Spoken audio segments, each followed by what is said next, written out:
Big story of the day, of course, the UAW on strike after the contract deadline came and went with no new deal. Yeah, last night, UAW President Shawn Fain announcing the first 3 locations to walk out. That includes the Ford, Michigan assembly plant in Wayne, the Toledo Stellantis complex, and then the Wentzville assembly GM plant, which is outside of St. Louis. Live tonight outside the Wayne assembly plant is CBS senior transportation correspondent Kris Van Cleave. So, Kris, let's go ahead and start. So, those negotiation tactics from the UAW were very different from previous years. How are the leaders of the Big Three reacting today to the breakdown of those negotiations and the strike? Well, I asked Mary Barra this morning, the CEO of General Motors, if there were any lessons from the 2019 strike that could be pulled forward to today.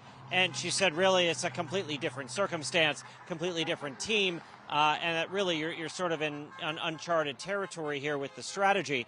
The automakers, particularly, we heard a lot from Jim Farley over at Ford about their frustration about the days of no response from UAW leading up to last night. They heard from the union in the sort of the closing hours before this strike with a counteroffer that both Ford and GM leaders told us was just far too great in their minds for them to be able to meet, and then the clock ran out, and here we are.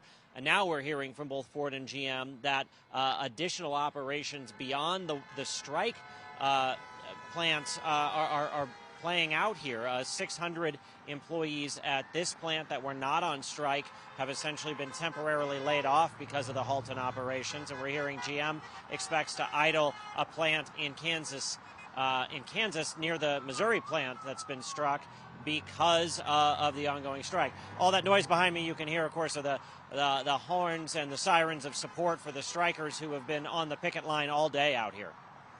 Yeah, Kris, while we have you, I want to ask, President Biden, many politicians stayed fairly quiet leading up to this strike, weren't putting out too much of a public stance. Where do you see his plan heading now that the strike is official? Well, President Biden has, one of his core tenets is that he is strongly pro-union.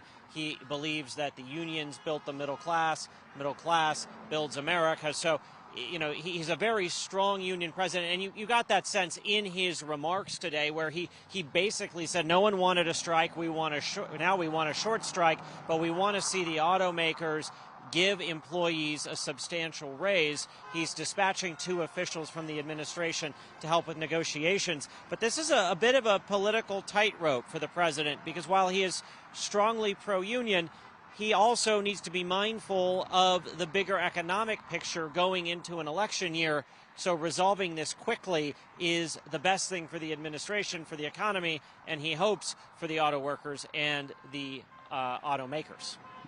Very informative. Kris, thank you so much for your reporting for us this evening.